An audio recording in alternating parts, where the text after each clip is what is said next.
Hey, pal. How are you? Couldn't be better. Could not be better. Just spent a fantastic afternoon with a ton of NHL alumni, including Jeremy Roenick, Mike Keenan, Matthew Barnaby, Ray Bork. Like, just fun, fun. A good charity event with a million great stories, and you caught me on a good day, my friend. Well, I was going to ask, you're wearing a sport coat, very Friday after work, downtown Calgary bar review, and a collared shirt. What's the charity event that all these stars are at? Spill some stories. What's happening? It's called the Gordie Howe Cares charity event, and Mark and Marty Howe come out every year, raises $1.5 million over the weekend. It's basically a beer league tournament, about 20 teams. Each team raises $150,000, whatever the case may be. They play hockey. Each team gets an NHL alumni member, and the team that raises the most money gets first pick in the draft to pick which NHLer plays on their team. So the incentive is there to, the first pick overall tonight. The draft is tonight. Today we had a hot stove with Jeremy Roenick, Mark Recchi, and Iron Mike Keenan, and that was just fun. So many great stories, and but then tonight they do a draft, and first pick overall they'll probably take Ray Bork. Second overall might go Jeremy Roenick. Third might be, Marty's yelling. I don't know. Like every team has their own, kind of wish list, and these guys mix and mingle with all these little beer leaguers all weekend long. It's phenomenal. There was just a whiskey tasting party after the hot stove that I was hosting, and everybody was telling great stories. Mike Keenan told me stories today about the '87 Canada Cup that I've always wanted to know and hear because I was there as a 17-year-old watching the greatest hockey series of all time. I know 72 was kind of a big deal too, but 87 to me was my 72. And he told me so many great stories. Anyway, I'm on cloud nine, just chatting with these old guys and running into some old flames that I haven't seen in a lot of years. It's a great little hockey community that I'm lucky to be a part of, and it was fascinating. Who was there? It was. You watch Shoresy? Oh, yeah. Oh, Terry Ryan was there, Oh, and he's a beauty. Terry's an he, all-time beauty. he all-time beauty. You nailed it. Like so many great stories. I could hang out with him for 100 years and just never get enough. And God, he's a personality. Anyway, he told me some great stories too about how they filmed Shoresy and what the future is there. They've only got 1 year left. That saddens me because it's one of the better shows on TV. And yeah, they're having a blast filming it. And like I was curious for those people who watch Shoresy, how do you film the on ice parts? And like because they score some great goals and it's all kind of done in slow motion sometimes. And they basically just go out there and scrimmage. They have a plan on how they want to score different goals, but generally speaking, they get a whole bunch of people to come sit in the stands. They play shinny against actually one of the teams they played against was a junior team from Sault Ste. Marie. And anyway, I sorry, I'm on cloud nine. I just really enjoyed catching up with old friends. We've had JR on this show many times, and he always talks about how he loves people from Saskatchewan. For whatever he just loves the people, and he's a personality. Could you imagine all the stories that he's forgotten over the years? Because he's probably got Yeah. his top 10, but just everything going on. All right, hey, I want to ask you about this because now that there's been some distance with this whole Maple Leafs thing, some things are starting to fall in place. So I'll ask you if you know the number. Marner's offered largest contract in Maple Leaf history during season, and he turned it down. Do you know what the number was per season? I don't know what the number was, but if that's, again, I was kind of preoccupied today. So if that came out today, um, that's news to me. But I do believe that this summer, look, guys of his ilk, say what you want about how terrible he is in the playoffs every year. Guys of his ilk, 100-point guys, don't get to free market very often. And, he's still relatively young and a lot of years ahead of him. He's going to hit $13 million, maybe 14 on the open market this summer. And that's just amazing to me that he's going to make probably $5 million more than Sam Bennett, who demonstrated once again last night that he might be the best playoff hockey player in the last 10 years in the NHL. And he's going to make $5 million less than a player who is known more than anything else for being garbage in the playoffs when it matters most. What is wrong with the league when that's what's going to happen this summer? So I don't know what Mitch Marner is going to sign for. It's going to be way too much. But supply and demand, there aren't that many superstars on the open market. He'll get top dollar, and good on him. He's a great regular season player for what that's worth. After this news came out, and we'll get to the Shanna plan and not being renewed and tree living and all this and Keith Pelly and dinner with Chief. Matthews comes out with the statement after the game that there were too many passengers. So if you're Austin Matthews, you're the captain of the Leafs, you're the highest, or he is the highest paid Leaf at the moment. So he would obviously know if during the season this would have happened, that they offered him money to stay, to be part of the core, and turned it down, no. And then he puts in a playoff performance like this. If he knows he's leaving Marner, is that why Matthews brings up the passengers? Because he knows, well, he's done and gone anyways. So no, I'm going to say it without saying it. No, I don't think he was throwing his buddy under the bus. They're good friends. Like, they've played together for a lot of years. They've combined for a kabillion goals together. Like, that to me was not a veiled shot at his good buddy Mitch Marner. That was a guy who kind of shed a little bit of truth there on the fact. I mean, if there was a bigger passenger than Austin Matthews, I'm not really sure who that would have been. So the irony is pretty rich that he's sitting here talking about passengers because Austin Matthews didn't contribute in a meaningful way. Again, for the umpteenth year in a row. So, yeah, he was a passenger. Marner was a passenger. You'd have to live in a pretty significantly glass-filled house to throw stones at people and say that it's a passenger. There were just nothing but passengers. There were a ton of passengers.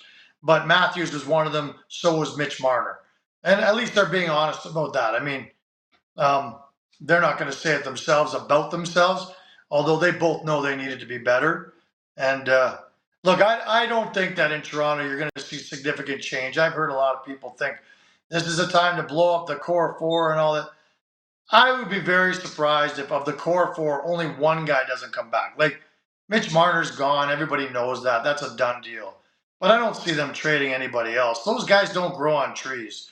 They're superstars during the season, and you don't just give those guys away because you think the chemistry needs to be changed.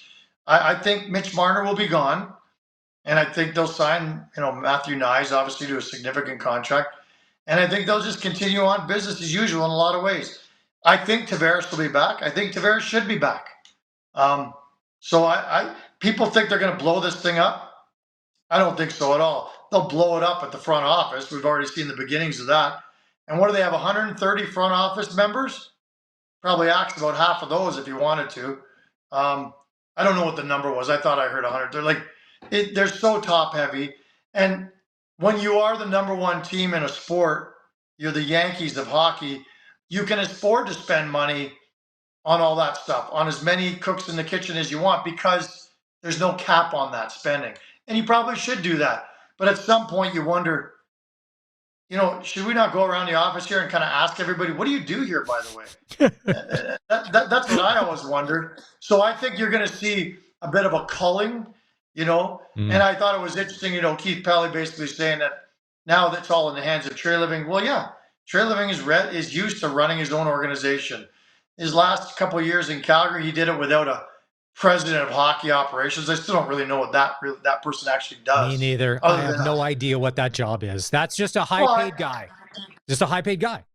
Yeah, you get it after years of service, and they kind of just say, you know what? After years of service, here's what we'll give you.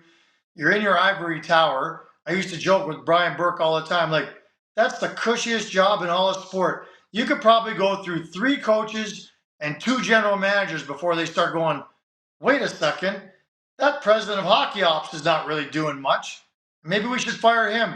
That's where the Leafs are at right now. How many coaches did they go through? How many GMs did they go through before they finally got to the Shanahan plan? It was only a matter of time. And I'm not throwing Shanahan under the bus. Like, he's a smart hockey guy. He's going to do well probably with the Islanders moving forward. He's a smart guy. He got the Leafs into the playoffs every year he was the president of hockey ops there. But I do question whether you really, really need a guy in that role. I think Treliving will suffice in that role for the Leafs. Rod Brind'Amour is in denial. There's no other way to put it. His team loses, but he doesn't acknowledge that they lose because they got swept last year, but they didn't get swept. They just lost 4 in a row. They're down 0-2 to Florida. And Eric, I didn't think the Panthers had another gear, but they've hit that other gear. And Carolina has no answer, it looks like. Yeah, agreed. I mean, I'd have a hard time believing the Panthers aren't going to win the Cup again this year. I mean, I remember talking to you and Barney a week or two ago, and it was like, after that first round, Florida was by far the best team in the playoffs after round 1, if you ask me. They flipped that switch and became that team again. Then they lost 2 in a row to the Leafs, and I thought, well, clearly I know nothing about hockey. They're not that good. Well, they demonstrated that they are that good. And now they're on a roll that I just can't see them being stopped on. Look, that's no disrespect to Dallas or Edmonton, because whoever wins that series is going to be a formidable opponent. But given what the Panthers have been through the last 2 years, given that they're defending champs, given how they know they've got the best coach in hockey, they know how to win games, they know how to win championships. I just don't see them getting knocked off this year. I'd be absolutely stunned if they don't get this job done. Look, in first game against Carolina, Brind'Amour's right. They were actually the better team. I really believe that. They had twice as many shot attempts at goal. I know it doesn't count for much, but they controlled more of the play, if you ask me. Paul Maurice even said Florida didn't love their game, but they found a way to win. Those are the championship teams where they're maybe not the best team in a game, but they find a way to win away easily. That's pretty intimidating and tough for Carolina to bounce back from, I think. The one thing I didn't like about the game last night, the Sam Reinhart, that was an ugly, dirty hit by Sebastian Aho. It was late. That's the kind of stuff. If you boot him out of the game, I applaud, because you know what? Guy, obviously not braced for it, not looking for it, and it's dirty. He when they slow it down and everything looks worse in replay. That didn't look good. And if he ends up missing time, it's like, hey, if it's within the whistles and within the rules and it's a hard hit, like the Jarvis hit, okay, and I worry because Reinhardt's playing well. Like, he's a key piece to that Florida team. Absolutely. Yeah, that would be a tough loss if he can't come back from that. I mean, you could see Paul Maurice was not happy. Who could be happy with that hit? I mean, I'm with you. I didn't like it. And it could be a significant blow to a team that otherwise, like I said, on paper and in reality is the best team in the tournament. So that could be a tough pill for them to swallow. I don't like it, but hey, there's frustration out there. I get it. You're Carolina. You're getting it handed to you on a platter. I get how guys do silly things when it comes to that. And the crazy thing is about the Tkachuk, Bennett, and Verhaeghe line, they were just thrown together a few games ago. Yeah. And what did they have? 8 points last night? They're tearing it up. And you had talked about Sam Bennett is on another level. And we played a clip on Mike Commodore's podcast in hour 1, and one of his co-hosts said the answer to the Leafs' problems is they signed Sam Bennett and Brad Marchand as free agents in the offseason, and they completely will change over the Leafs makeover and get them to their spot. If I'm Sam Bennett, he could get more elsewhere.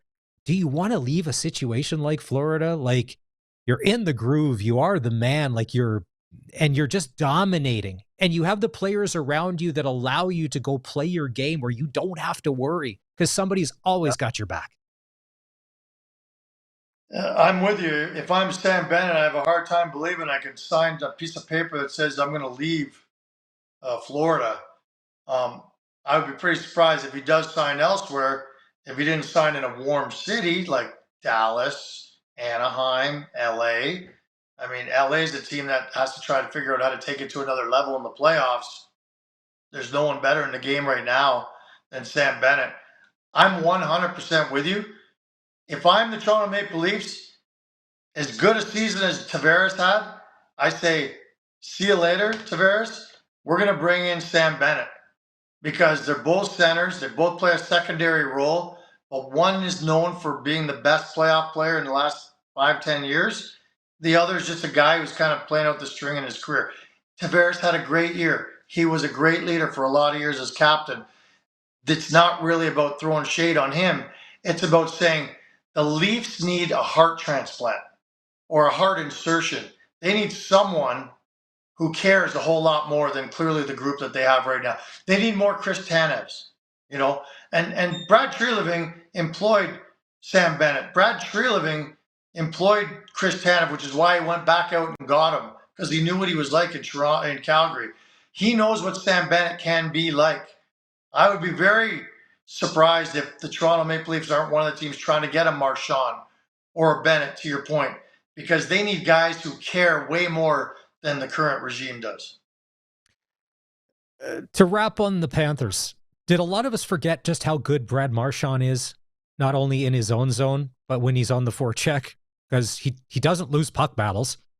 He's somehow got a magnet. It always ends up on his stick. He's always in the right spot. His stick is where it needs to be. He never loses his man. Like, he is textbook rat. Well, and people think of him mostly as a rat, but the reality is he's a hell of a well-rounded player on top of being a rat. And he's, if you think about it, we haven't seen him lick anyone's face for a long time.